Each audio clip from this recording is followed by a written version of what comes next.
सत्यम शिवम सुंदरम। बरसों से हम यही सब सुन रहे हैं और बचपन से मैं सुन रही हूँ कि सच बोलो, सच के सिवा कुछ ना बोलो। माँ कहती थी कि एक बार सच बोल दो, बात में ही समाप्त हो जाती है और एक झूठ के लिए 100 झूठ बोलने पड़ते हैं। और आप सबने भी ये बातें सब सुनी होंगी, लेकिन आज सब लोग यही कहते हैं कि कड़वा सच, कटु सच। सच क्यों कटु है? सच तो बहुत सुंदर है, सहज भाव से कहा हुआ सच तो निश्चित ही बहुत सुंदर है। नमस्कार फ्रेंड्स, आज फिर एक छोटी सी बात। हम सच बोलें, सहजता से बोलें, सरलता से बोलें। सच कहते हैं बोल के लोग कि सच बोलो तो लोग बुरा मान जाते हैं। कौन है वो लोग जो बुरा मान जाते हैं? ये बात सोचने की है। किसी गलत इंसान को जब उसने गलती करी है और बात हो रही हो, वैसे तो क्या ही आवश्यकता है कुछ बोलने की, लेकिन अगर बात हो रही है तो फिर कहा जाएगा ना कि हाँ, ये उन्होंने गलत किया। अब इस बात को सुन के वो बुरा मान जाएंगे, तो कौन है वो लोग जो बुरा मान जाएंगे?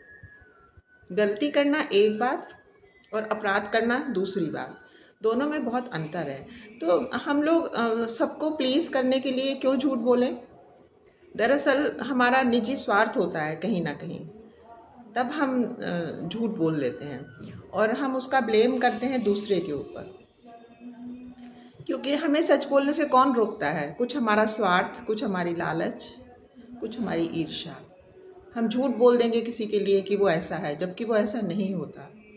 हम अपना स्वार्थ की सिद्धि के लिए झूठ बोल देंगे कि जो हमने काम हमारे पास है नहीं पूरा, लेकिन हम कह देंगे कि हाँ हाँ हमने तो कर दिया।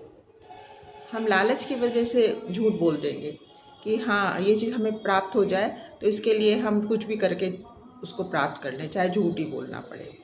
तो कमी तो यहाँ पे हमारे भीतर है ना, तो हम उसको दूसरे को कैसे अपनी तर्जनी दिखा लेते हैं, है ना? क्योंकि कोई हमें बात ही नहीं करता झूठ बोलने पे, अनलेस अनटिल जीवन मरण का प्रश्न ना हो। चलिए उस वक़्त मान लेते हैं कि हाँ इंसान परेशान होके कह देगा, लेकिन मुझे नहीं लगता कि कोई भी ऐसी मजबूरी इंसान के जीवन में आती है कि उसको झूठ बोलने की नौबत आ जाए। आप सहजता से कह दीजिए ना। किसी ने आपको बुलाया आपके घर, अपने घर, आप उस वक़्त व्यस्त हैं, तो आप सहजता से कह दीजिए कि जी हाँ ज़रूर हम आपके यहाँ आते, लेकिन उस दिन हमारा कहीं और का है, कभी मिलेंगे। तो ये बात सुन के सामने वाला क्यों बुरा मान जाएगा? और हो सके तो आप मैनेज कर लें, उधर भी चले जाएं थोड़ी देर के लिए। कोई काम आपने नहीं किया, हमने नहीं किया, और कोई हमसे पूछे कि ये काम तुमने किया है बहुत अच्छा, अब हम चुप बैठे हुए हैं, अपना श्रेय ले रहे हैं। क्यों हम ले रहे हैं श्रेय?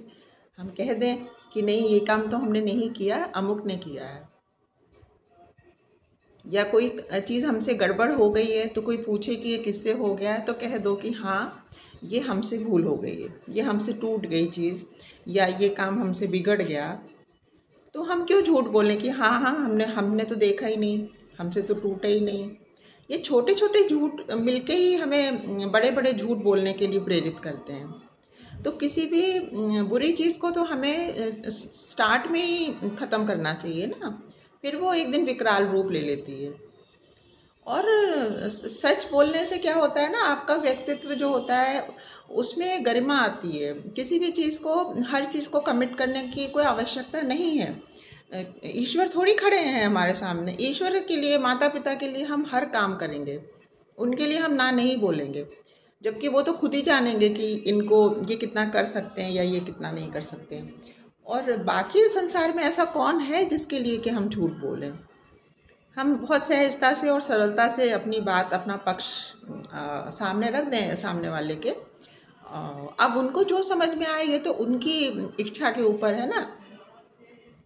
हम लोग किसी के हृदय में तो समझा नहीं सकते किसी को ना, जिसको जैसा कहते नहीं, जैसी दृष्टि वैसी सृष्टि।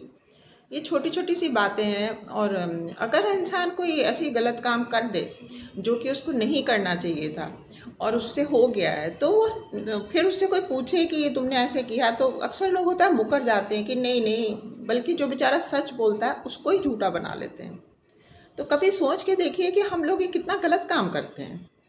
ये छोटे छोटे पाप जब जुड़ जाते हैं और यही बाद में हमें पीड़ा देते हैं, जब बहुत सारा पिटारा भर जाता है, तब भगवान से हम कहते हैं कि भगवान मैंने तो कुछ किया ही नहीं। अक्सर होता है ना ऐसे कि जब अपने सामने प्रॉब्लम आती है तब इंसान सोचता है, तो ये छोटे छोटे पाप ही मिलके बहुत बड़े पाप बन जाते हैं। भगवान को झूठ बिल्कुल भी पसंद नहीं है। तो बस हमें थोड़ा सा यही देखना होता है कि हमें इस संसार को जो मायावी है उसको प्रसन्न करते रहना है, कि हमें ईश्वर को प्रसन्न करना है। क्योंकि फाइनल एग्ज़ाम जिसको कि मैं उनको कहती हूँ सुप्रीम कोर्ट के जज हैं मेरे भगवान जी, तो फाइनल एग्ज़ाम तो हमारे सामने जब वो उनका साइन होगा ना हमारे रिपोर्ट कार्ड पे, वो हमारे गार्डियन और हमारे माता पिता गुरु भाई बहन सब कुछ तो वही हैं। तो हमें वो उनका साइन होगा, हमें उसकी फिक्र करनी है, ना कि यहाँ पे छोटे छोटे चीज़ों से और ज़रा सा इसको खुश कर दिया, ज़रा क्या है ये सब चीज़ें, क्यों खुश कर देना है। हमारे सहज भाव से हम किसी को यहाँ खुश करने के लिए नहीं आए, बस अपने कर्तव्य करने आए। ये तो आप सभी लोग जानते हैं। बस आपकी इच्छा हो तो आप लोग ज़रूर इस बारे में सोच के देखिएगा। आप लोगों ने मेरी बात सुनी, बहुत बहुत थैंक यू फ्रेंड्स। अपना बहुत सा ख्याल रखिएगा। God bless you all. नमस्कार।